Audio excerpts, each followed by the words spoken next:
Hello, ladies and gentlemen, and thank you so much for checking in. Where are we, Miss Diane Myers? We're in High Point, North Carolina. We are in High Point, North Carolina, and we are with the Myers family, which are Chelsea's uncle and her aunt, and her cousin Cole lives nearby. So we got to spend time hanging out and talking to them. Tell everybody what it looks like here where we're sitting. It's a hot and muggy day. I live on a couple of acres that's very wooded. There are lots of birds. We have some river otters. We have beavers. We have a herd of deer that bed down behind our property. Lots of little creatures every day. It's wonderful. Now we are sitting in a screened in porch. And what I love is that sitting out here are I would have to assume, Diane, some of your favorite sayings here because it says, I love you to the moon and back. Who did you get that from? From Cole. So from your son. And then the other one, I love this. I have loved the stars too fondly to be fearful of the night. Sarah Williams. What do you think of that? Where did that come from? Well, when we purchased this property, it had not sold for about 9 months, and we were told by the realtor that a lot of folks were afraid to live in a rural area with all the wooded property. And in fact, I had people at work that would say when my husband was working at night, "Aren't you afraid?" And I thought, of what? Of the creatures, of the woods. Um, for me, it's a solace. It's a great haven to be out here with all the noises, including the night noises and the stars. I love it. You know what, though? I have to say, since I met you just yesterday, hearing some of your fabulous, fun, crazy stories from your youth and and hearing you talk about that now and knowing your battle right now, what you're struggling through, I just think that courage is part of your person in general. I would never have said that courage was part of my persona. Um, but this has been a journey. It's as if someone told me that I was about to embark on a long trip, and you have no idea what to pack and and what you need to arm yourself with. Um, and it's a solitary journey. So yes, at this point in the journey, I would say courage would be something that I could speak about. Would you want to share any of your journey with my audience, what you're going through right now? I have a very rare sarcoma. Actually, at the moment, I'm in remission. It's a soft tissue sarcoma in my right leg, um, and it was a stage 4 sarcoma, and it's been a long journey. Um, I had a huge tumor. It was 12 pounds, bigger than a football, and it was a big surprise when it happened, and I didn't process it for a long time. And it's taken a while to work through it. I've recognized that I've never really had to, as much as I've had trials and tribulations throughout my life. Um, this is the time that I've recognized how being alone um, brings about the courage and the faith and the strength to push on. Nobody can give that to you. Nobody can do that for you.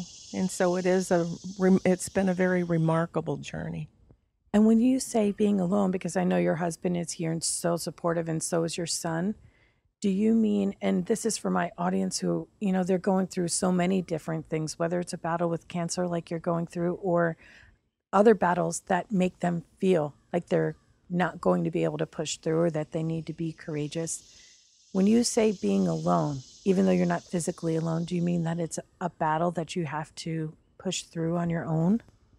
Yes, you have to. No one can do it for you. It's it's like Kubler-Ross's stages of dying. I mean, you go through different phases of disbelief, and then the acceptance, and the fear, the dark nights of the soul. Whether or not you'll make it through the surgeries, and how you'll respond to the chemos, and um,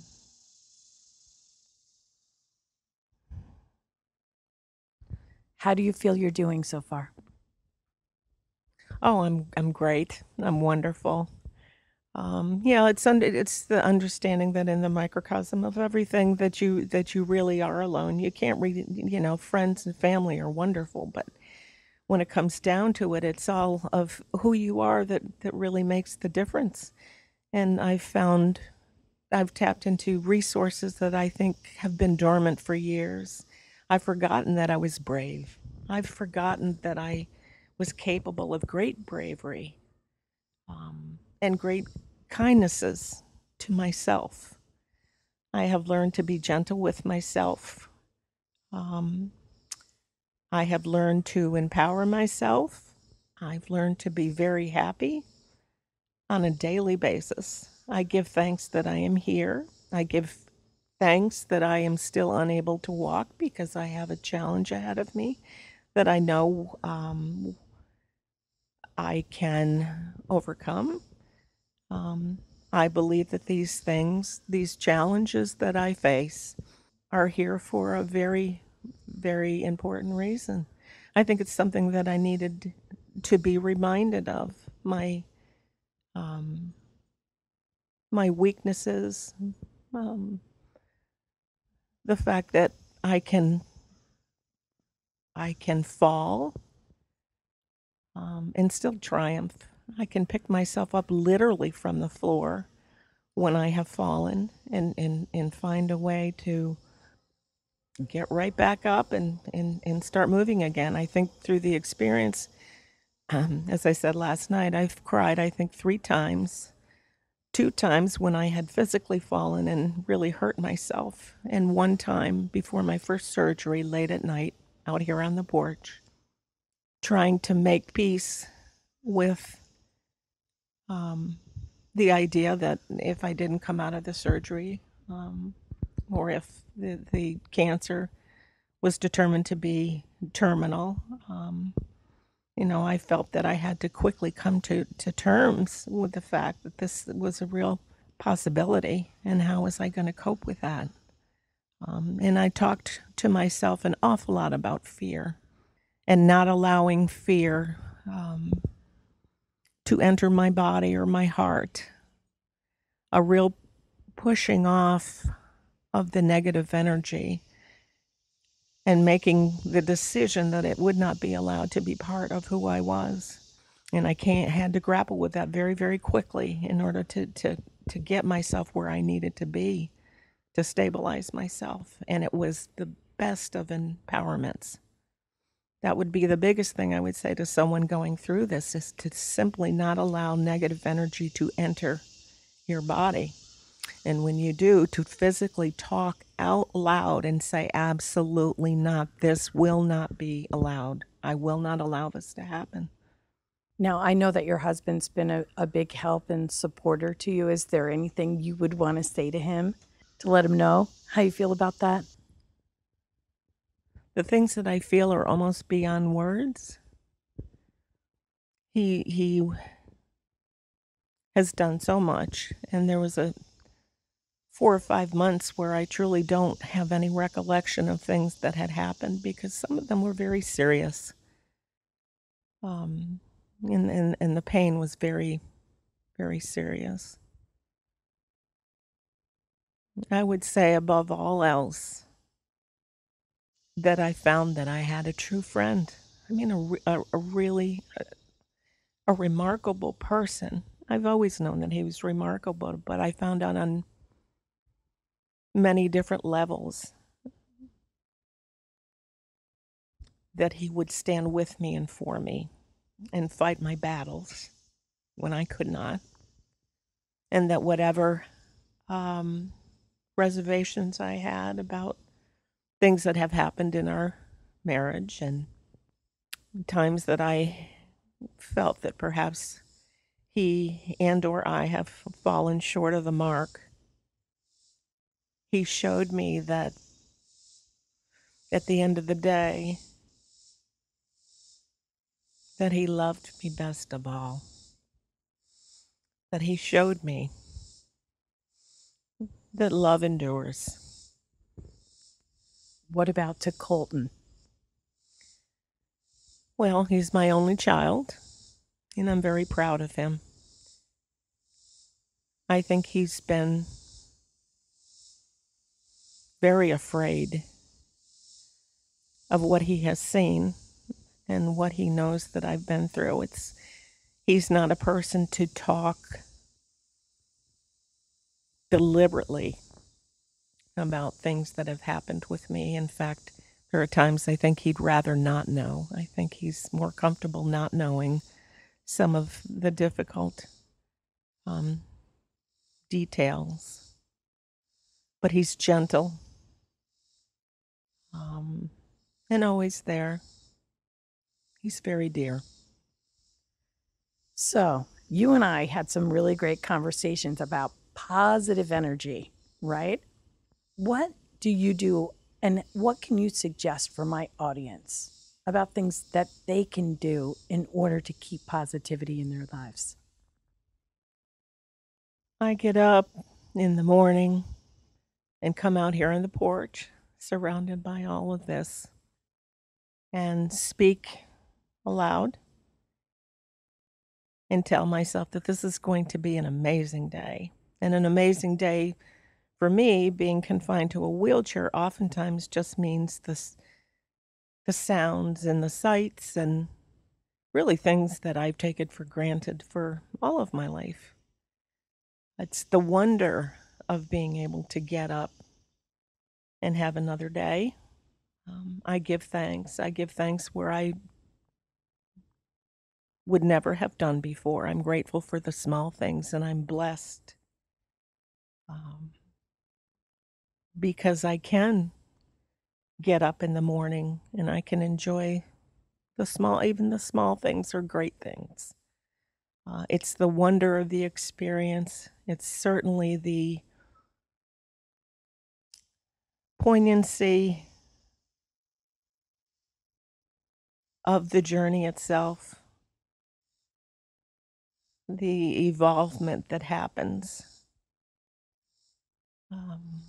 emotionally and spiritually of the human psyche, having the chance, the do-over, almost the chance to get up and give the thanks for all the times that you would never have thought to do so. It's a remarkable thing. It's a wonderful thing to have that. Now, you actually have a favorite book that you gifted me yesterday. Do you want to share that with everybody? Because I know it was so meaningful to you. Well, it's titled The Journey of Souls by Michael Newton. And this is a psychoanalyst who had been doing age regression with individuals. And their stories started to include recollections of previous lives. And it's one of the most important things that I have ever read. It was as if someone turned all the lights on when I read this book. And it's certainly been a great influence on how I've conducted the journey. I've done it with almost a blueprint of what I believe to be the way things really happen, the way things transpire. Without the book, I think that I would not be in such a positive state of mind. It's been it had a big impact on how I look at things and how I look at my life, with the understanding of being able to project the courage and the positive energy that truly needs to be a part of the recovery from through and from cancer. Well, I have to tell you, last night we filled your kitchen with a lot of great conversation, and there was a lot of laughs going on and a ton of positive energy. And I just want to thank you guys so much for allowing us to come into your home during such a challenging time for you, just to absorb everything you are. It's been amazing, and I will never forget being here with you guys. Thank you. We've loved having you. That's it, everybody. Please have a great day. Remember, you motivate us. I'm Lynette Renda. And I talk to you, and I talk to you, and I talk to you, and I talk to you, and we love and we hate, and we demonstrate. We try to relate. This is my breakthrough. Whoa. Said now, this my breakthrough. Whoa. Oh man, this my breakthrough. Whoa.